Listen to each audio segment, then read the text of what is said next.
Si mes calculs sont exacts, lorsque ce petit bolide atteindra 88 miles à l'heure, attends-toi à voir quelque chose qui décoiffe. À l'heure du goûter, on écoute le Magal West sur Westrack Radio. Interview, rubrique, micro-trottoir et musique sur Westrack. Nom de Dieu! Et salut Westrack, c'est l'heure où les aiguilles s'alignent sur le 17h pour annoncer le Magal West sur Westrack. Moi c'est Lucie et je suis votre guide pour cette heure d'évasion musicale et culturelle sur Westrack. Aujourd'hui, on va parler cinéma et séries avec l'annonce officielle des nouveaux acteurs, ceux qui vont former le trio emblématique de la future série Harry Potter. On en parlera en deuxième partie d'émission, ainsi que Clémence qui sera avec nous au micro pour nous présenter les sorties de la semaine. Deux reportages à suivre aussi avec le Lindy Hop, association havraise, et Adriana qui nous emmène à l'abbaye de Graville pour un atelier sur le sommeil et sur les plantes. On retrouvera aussi la découverte Ferrarock de cette semaine avec Elise Bourne et son album Convenant. Et puis n'oublions pas notre météo, les infos locales et bien sûr notre agenda événements. Jetons un coup d'œil à notre météo pour le Havre. En cette fin d'après-midi, le ciel est partiellement nuageux avec des températures autour de 16 degrés. Ce soir, attendez-vous à une légère brise avec une minimale avoisinant les 12 degrés. Le soleil se couchera à 21h45. Demain, jeudi 29 mai, le soleil se lèvera à 5h45. Il se couchera à 21h46. La journée s'annonce agréable avec des températures comprises entre 14 et 19 degrés. Un temps idéal pour profiter des activités en plein air. C'est l'heure de votre flash info local avec le Havrais David Jacob, connu comme le bassiste du groupe Trust. Il sort son premier album avec Yacouba Trio intitulé With a Road. Cet opus marque une transition vers le jazz et c'est donc notre info à la une sur Westrack. Les infos locales sur Westrack. Le flash. Bonjour à tous, voici les informations locales de ce mercredi 28 mai 2025. Le Havrais David Jacob, bassiste du groupe Trust, sort son premier album avec Yacouba Trio. Après avoir joué de la basse pendant des décennies, David Jacob se lance dans l'apprentissage de la contrebasse et crée son premier vrai projet personnel aux frontières du jazz et des musiques du monde intitulé With a Road. Le CD sortira le 30 mai, c'est-à-dire ce vendredi. Au Havre, ces apprentis en hôtellerie plantent des vignes au pied de l'abbaye de Graville.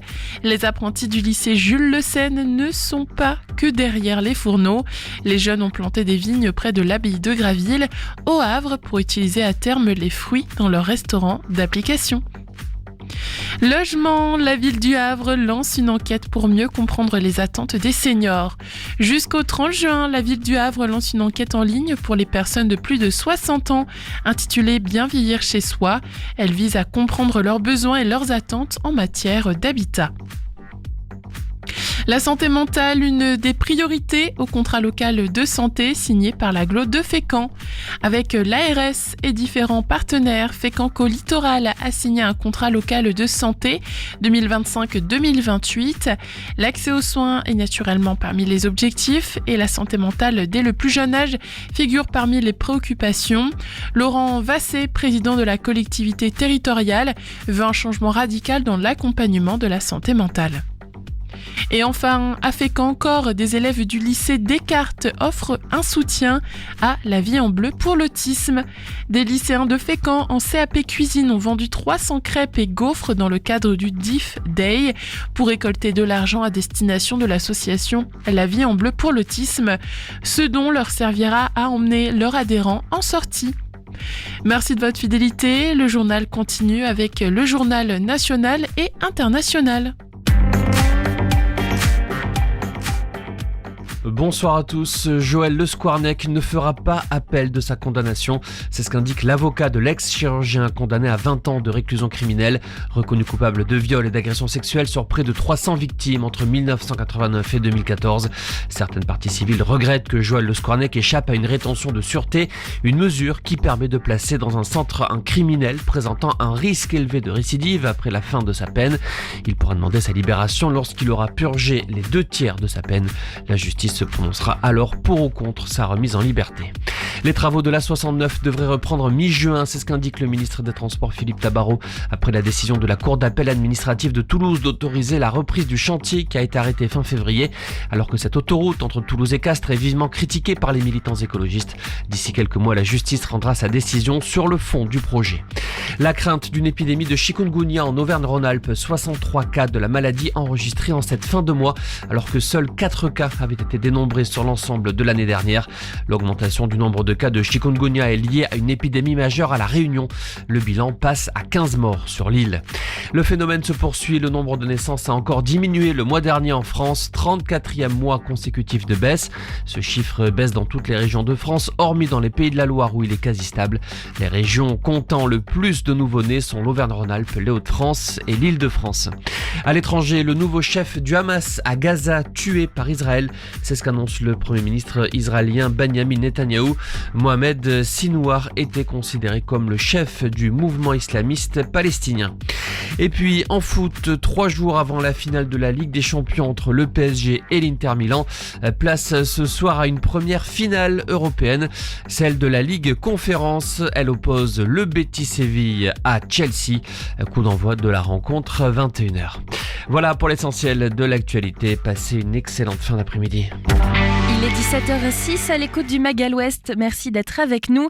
On passe maintenant à l'agenda des événements à ne pas rater avec atelier cuisine africaine, exposition et soirée guinguette et barbecue. Des idées sorties pour cette semaine ou ce week-end pour te culturer sur Westrack Radio.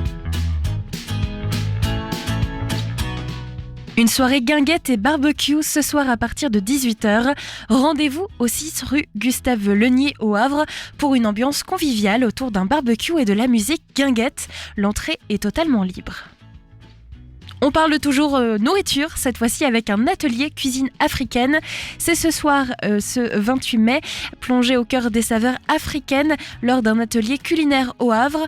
Apprenez à préparer les plats emblématiques aux épices envoûtantes. Inscription sur le site jds.fr. Il est encore possible de s'inscrire pour cet événement à 19h au pôle Simone Veil. Enfin, exposition végétale, voyage dans l'illustration botanique, exposition jusqu'au 30 juin à l'abbaye de Graville. Découvrez une centaine d'œuvres mettant en lumière l'art botanique, des aquarelles délicates aux herbiers anciens. Et on va d'ailleurs parler dans un instant de cette exposition à l'abbaye de Graville avec un lien pour le sommeil. C'est Adriana qui nous propose un reportage autour du mieux dormir. Mais avant, c'est votre découverte Ferrarock avec Elise Bourne. Autrice, compositrice, interprète franco-néo-zélandaise, son album Convenant, composé pendant le confinement, offre une folk lumineuse à découvrir sans modération. Westrack et la Fédération des radios associatives Musiques Actuelles, la Ferrarock, vous partagent la découverte musicale du jour.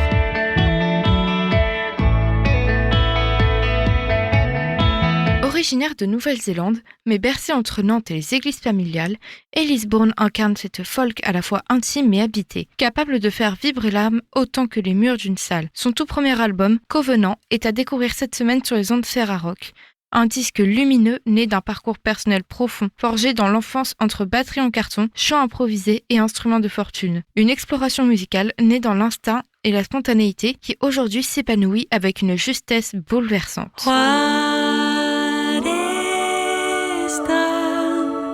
Is done, leaves an empty space. What can't be undone leaves an aftertaste. Everything is bitter.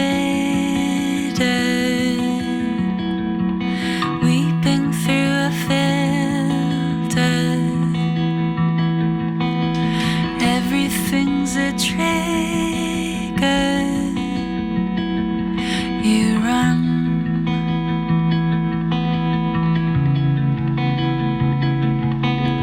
Bleeding in the winter, seeking for shelter.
Adolescente passionnée d'enregistrement, Elise s'est mise à façonner ses chansons en solo dans un home studio bricolé où naissent les premières pistes de son univers singulier. Mais c'est avec le collectif Opéra qu'elle trouve un cadre pour donner vie à ses ambitions. Guidée par Grégoire Vaillant et Eva Menard, elle entre pour la première fois en studio, juste avant que le monde ne s'arrête pendant le confinement. Elise transforme l'isolement et le deuil en énergie créative, un morceau par jour, enregistré depuis sa chambre d'enfance. De ce processus intense émergent 12 titres, reflet d'un passage à l'âge adulte et une résilience mise en musique.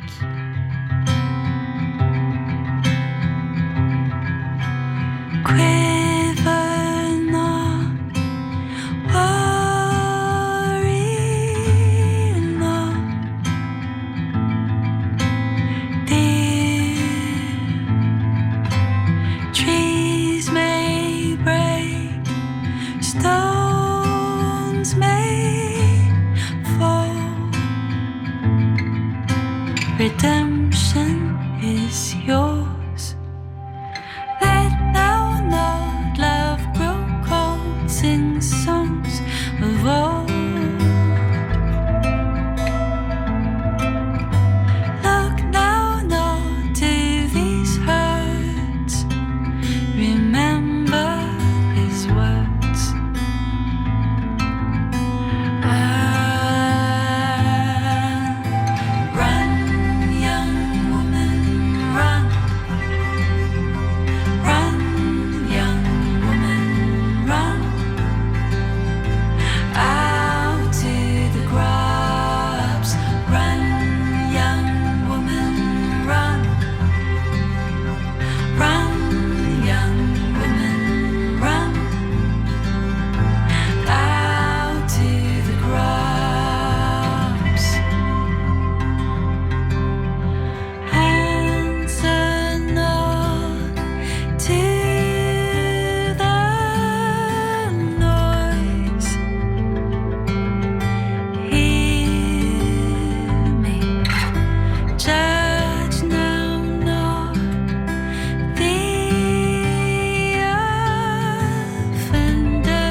Influencés aussi bien par les grenouilles des 60s, Simon et Garfunkel, Johnny Mitchell, que par les songwriters actuels Adrian Lenker, This Is The Key, Elise Bontis avec Convenant, un album à la fois classique dans sa forme et profondément personnel dans son ton. En studio, des musiciens de renom viennent enrichir le projet. Timothy Bright ajoute ses textures de guitare et d'arrangement fin, Baptiste Bondy amène percussion organique et groove intérieur, le mix de Nicolas Houssin et le mastering de Joe Lambert parachèvent cet objet folk à la fois humble et majestueux. Plus qu'un disque, Convenant est un récit d'apprentissage, un journal sonore qui nous parle de filiation, d'amour, de spiritualité et de renaissance. À savourer toute la semaine sur les radios Ferrarock. Le Mag à l'Ouest, info, divertissement et bonne humeur sur Westrack. Merci Clémence qui sera avec nous dans un instant pour nous présenter sa chronique ciné et série avec les films qui sortent cette semaine. Avant, c'est à nouveau Clémence au micro qui nous emmène dans l'univers du Lindy Hop avec une association havraise, LH Lindy Hop. Cette danse swing des années 30 connaît un renouveau au Havre avec des cours et des événements réguliers pour tout niveau. Clémence nous présente donc ce club. Bonjour à tous très chers auditeurs, aujourd'hui je me trouve en compagnie de l'association LH Lindy Hop avec des adhérents venus pour nous présenter leur club et discipline. Bonjour, pouvez-vous vous présenter ? Bonjour, Colette Lacaille, Bonjour. adhérente à l'association. Carole Chenel, adhérente à l'association. Adrien, adhérent également aujourd'hui et effectivement fondateur à l'époque de l'association. Merci pour cette présentation. Alors vous êtes une association de danse présente sur le Havre. Est-ce que vous pourriez nous expliquer ce qu'est le Lindy Hop ? Le Lindy Hop, c'est une danse swing. Une danse swing qui a été importée en France quand les États-Unis sont venus ont débarqué en Normandie. Et elle est née là-bas aux États-Unis. C'est difficile à estimer, mais entre fin des années 20 et années 30, quoi. Et c'est une danse swing qui veut s'inspirer de toutes les danses sociales qui existent avant, donc le black bottom, le charleston, tout ça, qui mélange à la fois les rythmes du jazz aux racines, quoi, New Orleans, tout ça, et qui vient s'enrichir de tout ça, le mettre au goût du jour à travers les grands big bands de l'époque. Quand la musique jazz se blanchit, on va dire, et qui derrière, le Lindy Hop va inspirer énormément d'autres choses. Quand on a des danseurs de rock qui viennent à nos cours de Lindy Hop, ils ont parfois des petits échos. Ah, ça me rappelle ça, voilà. On avait même historiquement un danseur de hip-hop qui retrouvait des pas de hip-hop dans le Lindy Hop. Donc le Lindy Hop, après, s'est retrouvé... Il s'est inspiré de beaucoup de choses et derrière, il a inspiré beaucoup de choses. Une sorte de précurseur pour beaucoup de danses modernes aujourd'hui. Ouais, tout à fait, ouais. Qui veut à la fois beaucoup se reposer sur l'improvisation, briser les codes, enfin voilà. C'est vraiment une danse qui se veut très libre, qui veut s'amuser, qui veut faire part au bonheur, au plaisir, à l'échange, tout ça. D'accord. Alors, le Lindy Hop a une histoire vraiment fascinante, enracinée dans la culture américaine et européenne désormais. Est-ce que vous pouvez nous dire ce qui vous a attiré dans cette discipline en particulier ? Pour ma part, c'est, je pense que j'y entre par la musique. J'écoute du jazz depuis que je suis pas très vieux. Au collège, j'en écoutais déjà et tout ça. Et le Lindy Hop se danse sur un swing très populaire, une musique très populaire de l'époque. Et du coup, c'est vraiment par la musique que j'entre dans le Lindy. Et quand je vois qu'en plus, ça se danse de manière rigolote et sympa, j'y reste, quoi. Oui, moi je dirais aussi que c'est ce côté swing et très très festif, très joyeux, très c'est plein d'improvisation. On peut se permettre toutes sortes de drôleries. On peut vraiment faire tout ce qu'on veut et avec un grand sourire, tout passe. Alors, comment est-ce que vous avez découvert cette discipline ? Était-ce par hasard ou en avez-vous entendu parler ?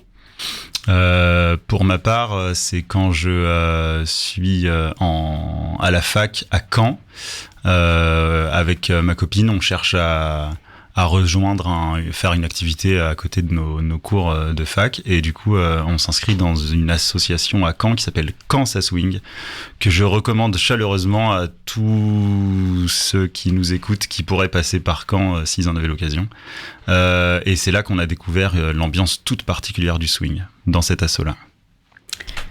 D'accord. Est-ce que vous pourriez nous dire combien d'adhérents compte l'association ?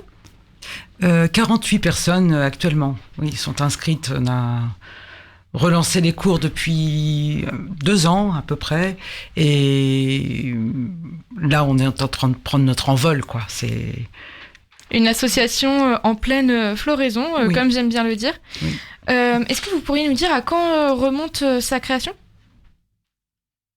Alors 2018 pour 2018, moi, je pense. c'est la déclaration au JO, mais en réalité, il y a un petit collectif qui se monte dans les mois qui précèdent, quoi. Alors maintenant, un petit point sur vos événements. Le 17 mai dernier, vous avez participé à un événement au MUMA. Est-ce que vous auriez un bilan à nous fournir ou nous dire comment ça s'est passé ? Formidablement. C'était génial. Après, il y avait beaucoup de monde et les usagers du MUMA ont beaucoup participé aux initiations. C'était vraiment très bien. Donc c'était vraiment une activité d'initiation au Lindy Hop proposée aux visiteurs ? Avec une démo et puis une initiation sur 3 sessions, sur 3 temps pendant la soirée, en sachant qu'il y a eu quand même 1200 entrées ce soir-là. Donc beaucoup de gens ont participé, enfants, ados, adultes. Tout le monde a vraiment un excellent joué bilan. le jeu. Donc, est-ce que vous pourriez nous dire quels sont vos prochains événements et vos ambitions futures ? Vendredi 23, par exemple, à Goderville, nos 4 professeurs, puisque il y a quand même 4 professeurs, dont une personne qui vient de Rouen donner des cours également, à savoir alors Gino, Armel, Adrien et Manuela sont à la tête de cette équipe pédagogique, oui. Équipe pédagogique. Et à savoir que Armel et Gino sont aussi cofondateurs de l'association. Vendredi prochain. Le lendemain, nous serons à la fête de quartier d'Anton, puisque les cours sont donnés au Paul Simon Veil, au Havre. Beaucoup d'événements à venir, plein d'espoir, et on vous souhaite évidemment... Les Dixie Days. Enfin, il y a beaucoup tout le mois de mai. Et le 7 juin, à Franklin, il y a un bal. Et ce seront des orchestres du conservatoire qui viendront faire la musique. D'accord. Où est-ce qu'on peut vous trouver et comment vous contacter ? Tout à fait, on peut nous contacter par mail à l'adresse lhlindyhop@gmail.com. Lindy Hop, c'est LINDYHOP. Et on est aussi sur les réseaux sociaux, Instagram LH Lindy Hop et Facebook LH Lindy Hop. Également au Forum des associations le 8 septembre, le dimanche 8 septembre. À la prochaine rentrée. Alors, merci beaucoup. Est-ce que vous auriez un dernier mot pour les fans de danse ou pour ceux qui hésiteraient à se lancer ? Oui, un dernier mot. Donc, 2 cours sont à l'essai à chaque rentrée. Ça permet aux gens d'essayer et puis de se dire allez, je me lance, ou bien j'ose pas trop, et dans ce cas, on les incite à rester et à venir. Faut pas hésiter à nous suivre sur les réseaux pour voir les prochaines dates de nos prochains événements, venir essayer. Souvent, lorsqu'on fait un événement grand public, on en profite pour faire une petite initiation, une démonstration, donc les gens y viennent. Merci Clémence pour ce reportage. Adriana, quant à elle, nous fait découvrir un atelier bien-être à l'abbaye de Graville, axé sur le sommeil et sur les plantes, une approche naturelle pour mieux dormir, en lien avec l'exposition végétale qui se trouve actuellement à l'abbaye de Graville. Cette exposition a été mise en place afin d'illustrer un texte qui date de la période médiévale, d'après l'an 800, lorsque Charlemagne est alors empereur. Ce texte s'appelle le Capitulaire de Milice, il n'avait jamais été... Les plantes qui aident à diminuer le stress, ça va être notamment le coquelicot, qui est sédatif. On va pouvoir le trouver en diverses tisanes mélangées à du tilleul ou encore de la sauge. On s'en servait aussi il y a quelques décennies de cela pour mettre dans les biberons des bébés pour les aider à s'endormir. On a des récits de grand-mère qui racontent tout ça. Juliette Lecroc, adjointe du patrimoine au musée d'art et d'histoire, présentait le 17 mai une visite guidée unique à l'abbaye de Graville. Intitulée Bonne nuit, elle proposait de découvrir les plantes apaisantes. Westrack y a fait un tour pour vous donner les secrets d'un sommeil de qualité.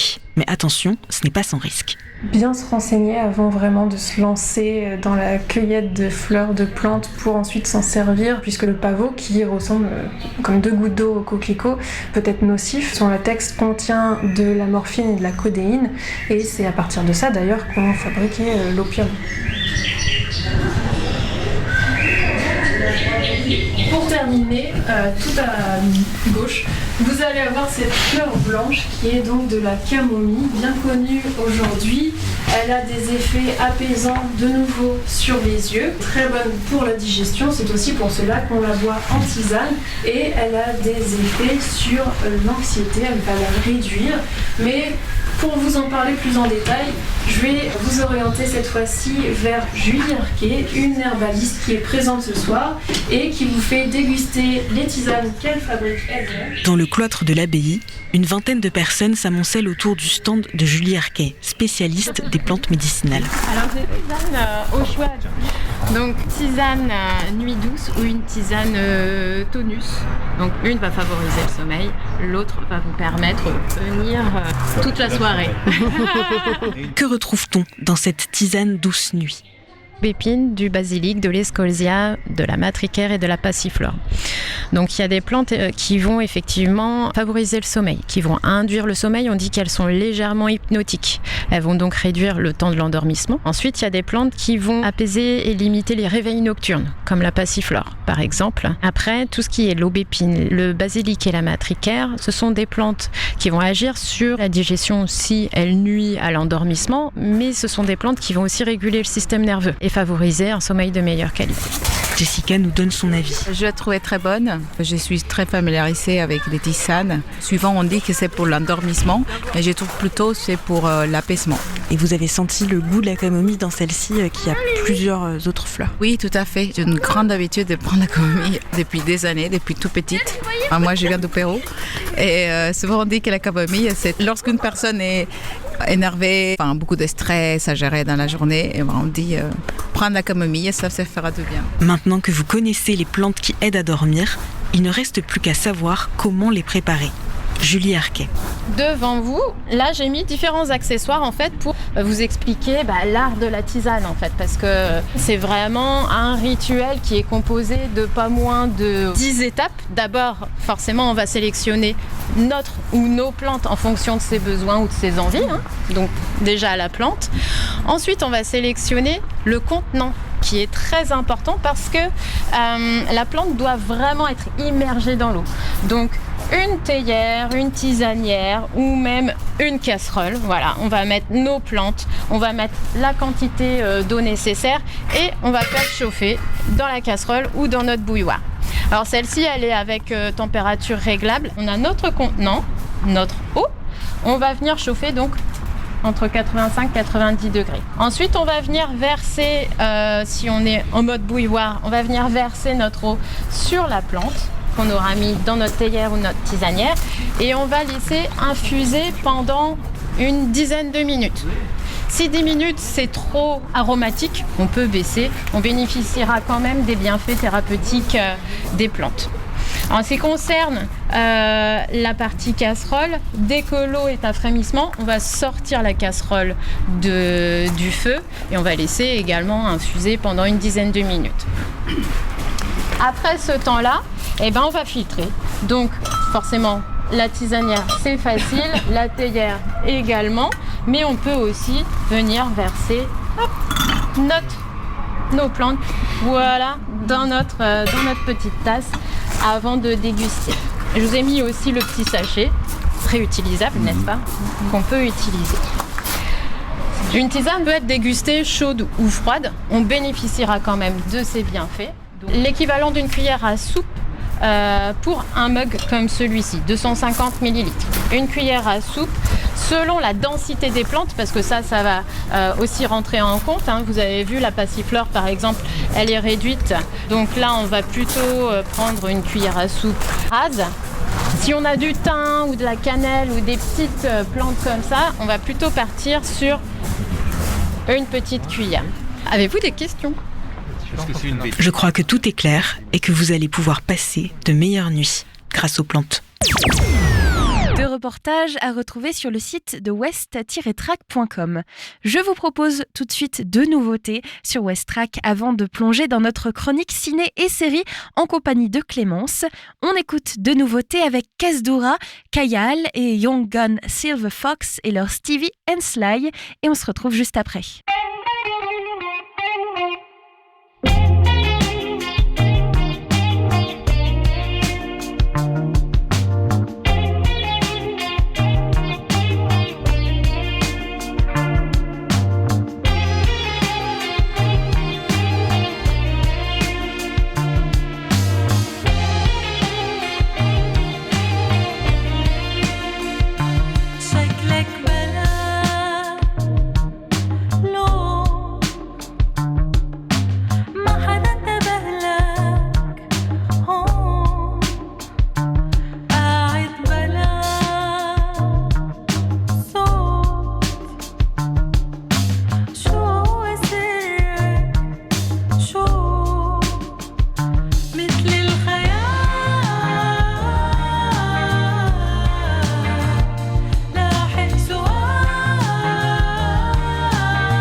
Magal West, info, divertissement et bonne humeur sur Westrack.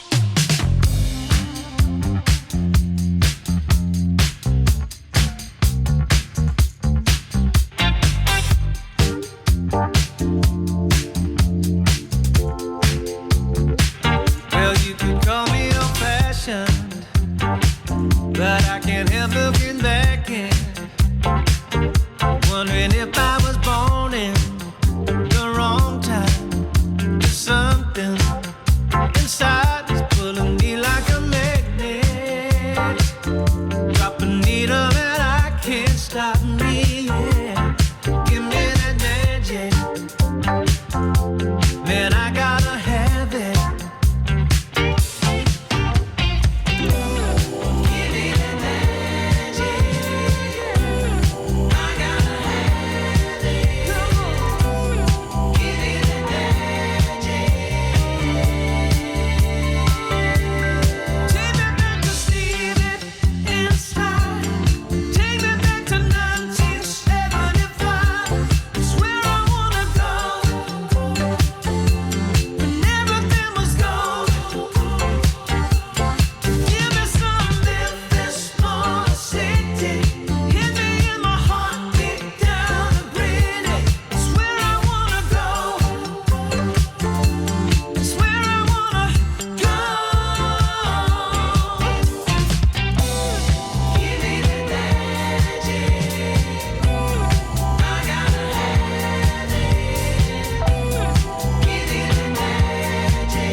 Ça marche à l'électricité, mais il faut une réaction nucléaire pour générer les 2,21 gigawatts d'électricité. 2,21 gigawatts 2,21 gigawatts Mon Dieu Monsieur Pignon, votre prénom à vous c'est François, c'est juste? Oui. Eh bien lui c'est pareil, c'est juste. Un grand pouvoir implique de grandes responsabilités. Parce que tu as la capacité émotionnelle d'une petite cuillère. Bienvenue à vous, vous êtes dans la deuxième partie de votre émission Le Magal West et comme tous les mercredis, on s'intéresse aux actus ciné et séries. Et aujourd'hui avec moi au micro, c'est Clémence. Bonjour Clémence. Bonjour Lucie. Ça va bien ? Ça va et toi ? Bah ça va super, je suis ravie de t'avoir avec moi aujourd'hui au micro. Comme toujours, on va sélectionner 3 films à ne pas rater cette semaine, puis on passera ensuite à la partie série et puis peut-être un petit point sur quelques films aussi sur les plateformes de streaming. Alors Clémence, qu'est-ce que je ne dois pas rater au cinéma cette semaine ? Alors cette semaine, en effet, il y a 3 films à ne pas rater. Le tout premier, il s'agit de Another End, et avant de vous le présenter, j'aimerais te poser une question. Est-ce que toi, ça t'est déjà arrivé d'avoir un énorme regret, celui de ne jamais avoir eu l'occasion de dire au revoir à un proche avant qu'il ne décède ? Je te l'accorde, c'est très glauque. Non. Je n'ai pas eu cette peine pour l'instant. Je croise les doigts. Eh bien, t'es assez chanceuse parce que ce n'est malheureusement pas le cas de Sal, qui est le protagoniste de Another End, interprété par Raël Garcia Bernal. Et lui, il n'arrive pas à faire le deuil de Zoé, qui était l'amour de sa vie. Il a donc choisi, sur le conseil de sa sœur, de se tourner vers une nouvelle technologie, un petit peu à la Black Mirror. Il s'agit de Another End, qui promet d'atténuer la douleur de la séparation en ramenant brièvement à la vie la conscience de ceux qui sont morts. Et depuis, Sal vit avec une autre femme qui est possédée par l'âme de Zoé. C'est un petit peu glauque, je te l'accorde, mais c'est quelque chose d'assez nouveau en fait. On le voit assez rarement comme concept de film et ça peut nous permettre aussi de sortir de notre routine. Je ne sais pas ce que tu en penses sur ce point-là.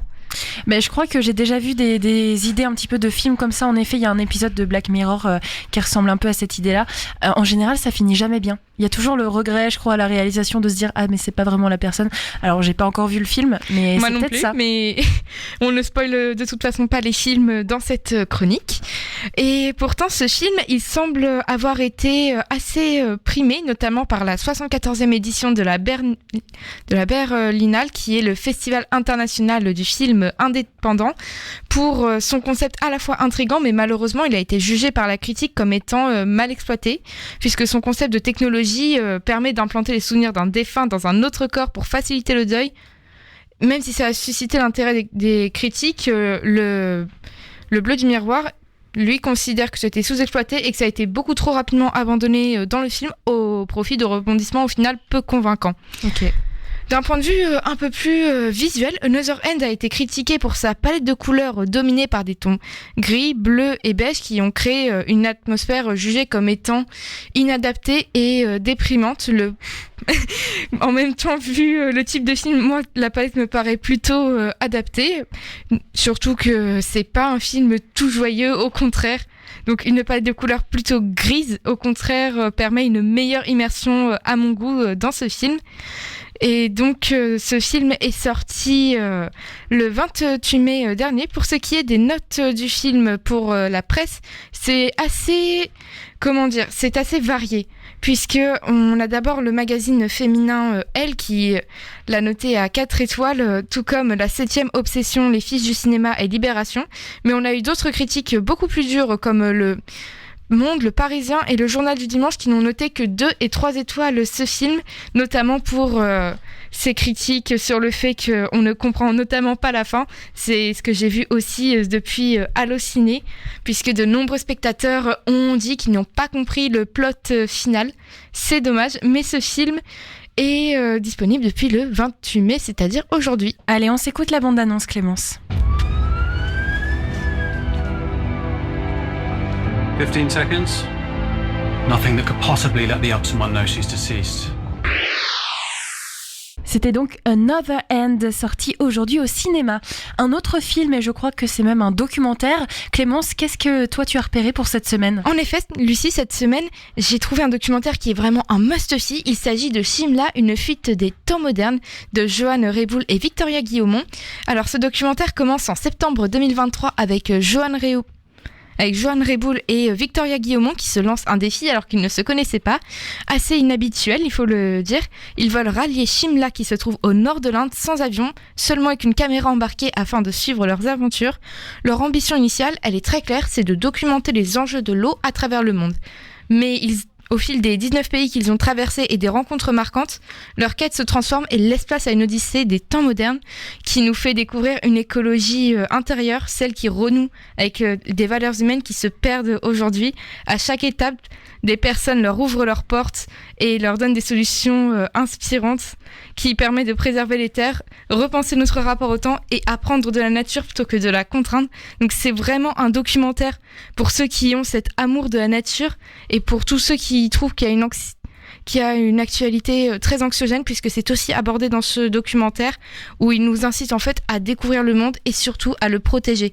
Et loin des constats alarmants, Shimla, elle propose une autre façon de parler de l'écologie, avec joie et émerveillement, avec des doutes et des dépassements et surtout beaucoup de prise de conscience. Il nous entraîne dans une aventure initiale où le voyage devient une quête intérieure. Plus qu'un documentaire, Shimla, c'est une invitation à repenser notre lien au vivant et à imaginer un futur désirable avec optimisme et poésie.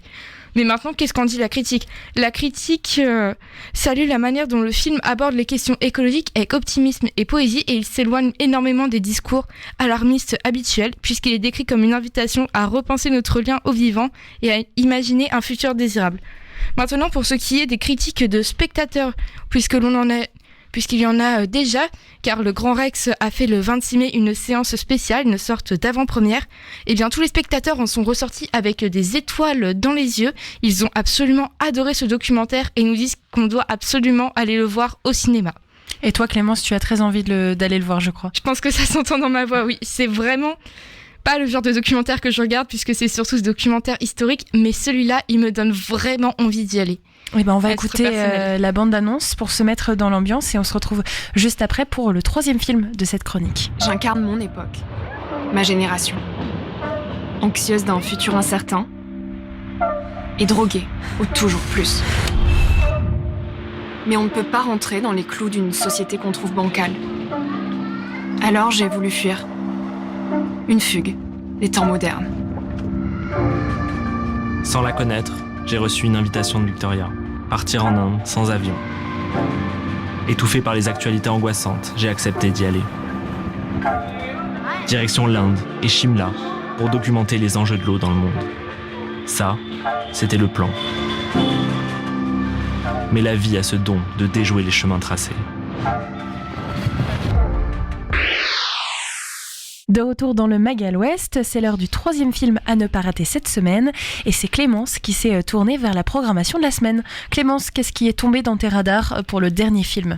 Alors, pour le dernier film, cette fois-ci, il s'agit d'une comédie un peu plus dramatique, mais que toute la famille peut voir. Il s'agit de Monsieur Constant de Alan Simon, avec Jean-Claude Drouot, Cali et Daniel Evenou.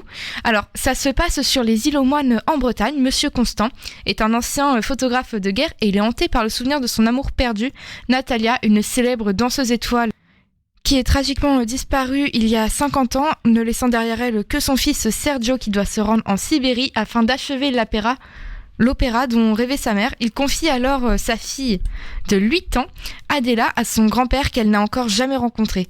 Et cette rencontre inattendue entre un vieil homme et sa petite-fille déclenche un puissant voyage intergénérationnel qui les conduira dans une épopée d'amour, de musique et de danse entre la Bretagne et la Russie. Alors maintenant, qu'est-ce qu'en dit la critique ? Alors la critique sur ce film est vraiment très partagée, puisqu'on a de 1 à 5 étoiles. C'est assez rare. Okay. Je crois que c'est la première fois que je vois ça. On va commencer par Ouest France qui a noté 5 étoiles avec une jolie romance aux douces émotions. Puis par les fiches du cinéma qui, eux, l'ont noté 3 étoiles, qui ont dit qu'il s'agissait du 2e film de l'auteur et compositeur et romancier, ça fait beaucoup là, non ? Alan Simon, Monsieur Constant, qui est porté par un casting à la fois original et hétéroclite, aussi entre le mélodrame télévisuel et régional et une fantaisie atypique et finit par distiller un certain charme amateur. Alors, il y a d'autres critiques qui suivent à peu près ce point de vue, mais j'ai envie de passer au trash, aux critiques qui ont été sans merci, notamment le journal Le Monde qui n'a noté qu'une seule étoile. Attention, l'histoire cousue de fil blanc de ce premier long métrage accumule les invraisemblances, progresse en une somme de scénettes éculées et pédale dans le vide. D'accord. C'est très dur. Et ce n'est pas tout malheureusement, puisqu'il y a aussi Première qui nous dit que c'est ce que raconte en substance Monsieur Constant, un grand Torino artisanal posé sur l'île aux moines qui ne sépare ni les clichés ni les artifices du genre faussement tendre. Donc c'est une comédie dramatique qui ne plaît absolument pas à tout le monde, encore moins un Télérama qui disent que les charmants paysages du Morbihan ont été sous-exploités et qu'ils ne parviennent pas à relever ce drame familial davantage pétri de pathos que de mystère. D'accord. Donc c'est une critique vraiment très partagée. Donc il va falloir se faire notre propre avis. Exactement. Il va falloir se faire notre propre avis puisque les critiques entre eux ne sont absolument pas d'accord. Eh ben, on va s'écouter la bande-annonce déjà pour pouvoir se faire un premier avis. Puis si vous êtes intéressé, n'hésitez pas à aller voir ce film. Merci beaucoup Clémence d'être venue avec nous pour nous parler de ces films. On se retrouvera sûrement la semaine prochaine pour d'autres films. Et puis vous restez avec nous. Juste après, on va attaquer la partie streaming et séries. Ici, c'est le coin secret de Natalia. Ta grand-mère. Je te raconterai tout. Vous avez connu ma grand-mère? Mais ta grand-mère, elle, c'était une star. C'était la plus grande danseuse du monde. Le triomphe, partout, dans le monde entier. Papa, j'ai besoin de 2 petites semaines. J'ai un truc important à finir. Mais non, de Dieu, oui! Oui, j'y passe! Depuis 50 ans, j'attends de la retrouver! Elle me manque aussi, papa. Comment tu l'appelles, ton étoile? Natalia. Fuyons aussi. Et on passe maintenant de l'autre côté de l'écran, ou plus particulièrement du côté du petit écran. On s'intéresse aux séries. Avec 400 millions d'albums vendus, c'est l'une des plus grandes stars mondiales et le réalisateur de Deadpool et Wolverine lui consacrera une série biopic pour Netflix. L'info est sortie début mai. Elle fait partie de ces rares destins populaires dont l'histoire n'a encore été portée à la télévision et ou au cinéma. Ce sera désormais chose faite grâce à Netflix et Sean Levy, Like a Virgin, Material Girl ou encore Vogue. Il n'est pas difficile de citer au moins une chanson de Madonna, artiste féminine ayant vendu le plus de disques dans le monde, au moins 400 millions. L'autrice-compositrice de 66 ans n'avait pourtant jamais vu sa vie adaptée au cinéma jusqu'à maintenant. Deadline révèle que Netflix travaille sur un biopic sous la forme d'une mini-série en collaboration avec Madonna elle-même et Sean Levy, producteur de Stranger Things et réalisateur du blockbuster Deadpool et Wolverine. Cela fait quelques années que Madonna a fait savoir son envie d'adapter son histoire au cinéma. Un projet de film avait même été annoncé en 2020 du côté d'Universal. 2 ans plus tard, la reine de la pop et le studio ont révélé avoir choisi Julia Garner, qui a notamment joué dans Ozark et Inventing Anna, pour camper la chanteuse à l'écran, mais depuis, aucune nouvelle. Le site américain révèle que les 2 projets ne sont pas liés, mais si Madonna a accepté de travailler avec Sean Levy sur une mini-série Netflix, c'est peut-être parce que le film est tombé à l'eau, pas plus d'informations. Et si c'est le cas, on imagine que Julia Garner serait ravie de tourner dans le biopic, elle qui a collaboré plusieurs fois avec la plateforme par le passé. Le projet n'en est qu'à ses débuts et pour le moment, Madonna et Levy n'ont pas encore révélé quelle période de la vie de la star allait être portée à l'écran, mais on espère que la série s'intéressera à ses débuts difficiles à New York et à la manière dont ses premières années de galère ont façonné l'artiste qu'elle est aujourd'hui, de sa rencontre avec Dan Gilroy à ses premiers rôles, en passant par ses premières scènes jusqu'à sa consécration en 1984 avec Like a Virgin. Cette série devrait être un régal pour les fans. Si la chanteuse participe à l'écriture comme elle l'a exprimé, on peut s'attendre à un biopic fidèle et particulièrement féministe, un projet Netflix à suivre de très près. C'est le film le plus vu en ce moment sur Amazon. Y aura-t-il une suite pour L'ombre d'Emily 2 ? Film le plus vu actuellement sur Prime Video, L'ombre d'Emily 2 se termine sur une fin ouverte qui appelle à une suite. Mais est-ce dans les plans de la plateforme et de son réalisateur ?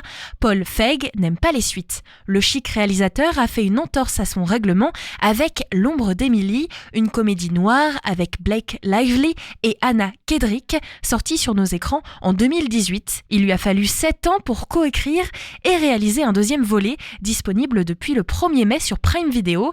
Dans l'ombre d'Emily 2, nos deux héroïnes se retrouvent sur l'île de Capri. Stéphanie est cordialement invitée au mariage de son ex-meilleur ami, fraîchement sorti de prison. Après un triste coup de sort, elle est accusée du meurtre de Dante, joué par Michel Morone, le mari, accessoirement membre d'une famille de mafieux. Notée 2,3 sur 5 par la presse et les spectateurs sur Allociné, l'ombre d'Emily 2 a été reçue assez froidement malgré sa place dans le top 10 de Prime Video. Si la plateforme n'a pas encore révélé le nombre de visionnages qu'il a enregistré et s'il s'agit d'un hit ou d'un flop, son réalisateur serait déjà prêt pour la suite. Dans le premier volet, Stéphanie apprenait l'existence de Faith, la jumelle d'Emily, qui s'appelle en réalité Hope. J'espère que vous me suivez toujours. Et dans cette suite, c'est une troisième sœur qui fait son apparition. Cette dernière qui entretient une relation très étrange, presque incestueuse avec Emily, accepte de prendre sa place en prison après avoir avoué à la police le meurtre de Dante. Pas plus d'informations pour une possible suite. Faudra-t-il attendre à nouveau 7 ans ? En attendant, vous pouvez découvrir les 2 premiers volets de ces films sur la plateforme Prime Video. Et puis avant de conclure cette émission, un point important sur la série Harry Potter. J'avais promis de vous tenir au courant. Eh bien ça y est, nous avons enfin les acteurs, les visages qui vont jouer les personnages de Harry, Ron et Hermione pour la nouvelle série Harry Potter. Exit Daniel Radcliffe, Emma Watson et Rupert Grint. Harry Potter fait table rase du passé et a trouvé les prochains acteurs qui incarneront le trio principal. Ça a été annoncé hier et c'était un petit peu l'annonce très attendue. Harry Potter sera incarné par l'acteur Dominic Maglan, qu'on a déjà vu dans Grow. De son côté, Arabella Stanton a été jouée pour incarner Hermione Granger. Enfin, c'est Alastair Stout qui prêtera ses traits dans le rôle de Ron Weasley. Retenez bien leur nom parce qu'on risque de parler d'eux pendant longtemps. Il s'agit de leur tout premier rôle à l'écran et c'est un projet d'envergure qui leur a été confié. Pour rappel, cette série Harry Potter va adapter les romans de J.K. Rowling et devrait être un hommage à la série de livres et se tenir sur plus de 10 ans pour 10 saisons, donc une saison par an. Et comme toujours, je vous promets qu'on en saura plus petit à petit. Les noms des acteurs se dévoilent tout doucement, mais on commence à rassembler un peu d'informations pour cette série qui devrait arriver sur la plateforme Max en 2026. Voilà pour votre Magal Ouest du jour. Merci d'avoir été avec nous et je vous donne rendez-vous à partir de lundi pour une nouvelle édition parce que demain c'est férié et vendredi nous aurons un plateau avec le festival Plein Far Out. J'en dis pas plus. Je vous donne rendez-vous donc vendredi pour ce plateau à 18h et lundi à 17h pour un autre Magal